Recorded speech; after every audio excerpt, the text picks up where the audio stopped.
Well, let's get back to TARP because, as you know, we have been focusing very much on that last tranche of TARP and how it will be used by the Obama administration.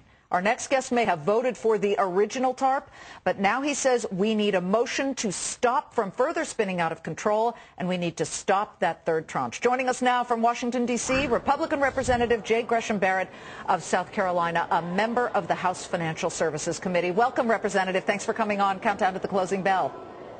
Thanks, Liz. Appreciate it. Now you have a motion after voting for the first part of TARP that says stop the presses, hold on, somebody tap the brakes, in fact, slam on the brakes. Why and what do you think should be done with the money that's still unused?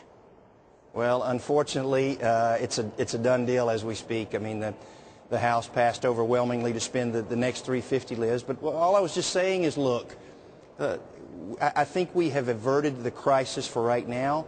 It's time we just caught our breath. It's time we just took a moment, figured out exactly what happened to the first $350, where it was spent, how it was used, is it being effective, before we all of a sudden delve into this next $350. But it looks like the next $350 is on the way, and I'm afraid that we're expanding TARP beyond what TARP was intended to do. If you had the president's ear, and who knows, perhaps you may, he said he's listening to both sides of the aisle here, what would you say needs to be done with the money that has yet to be spent?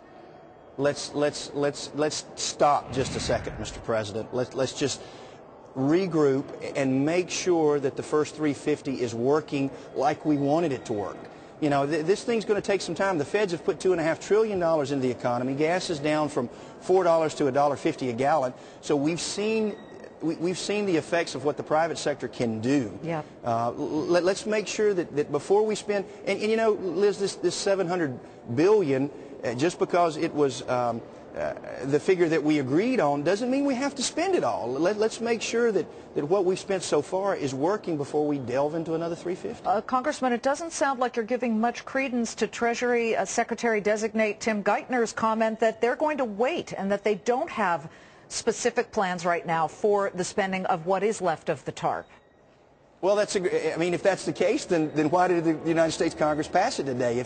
If it's true that he wants to wait, then let's do that. Let's hold up, and I don't know why Congress had to take action today, but unfortunately we did, and unfortunately when Congress takes action, sometimes the ball gets rolling faster than it needs to. I'm interested particularly in your perspective here because you voted for the first part of TARP.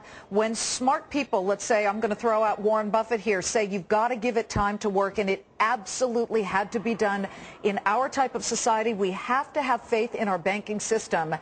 Do you feel that you're impatient a little bit? Or if somebody like Buffett were to say, you've got to hold off, Congressman, just give it some time, you're not buying that?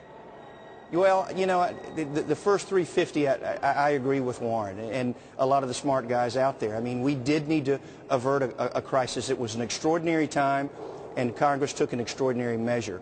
But once we did that, again, I think to your point, let's take our time. Let's figure out if these monies are working, and let's make sure we're doing the right thing before we launch into another $350. I am with you. I know a lot of our viewers are, and let's wait to see what happens with the new administration. Representative Barrett, as always, thank you for joining us. Thanks, Liz. You're welcome.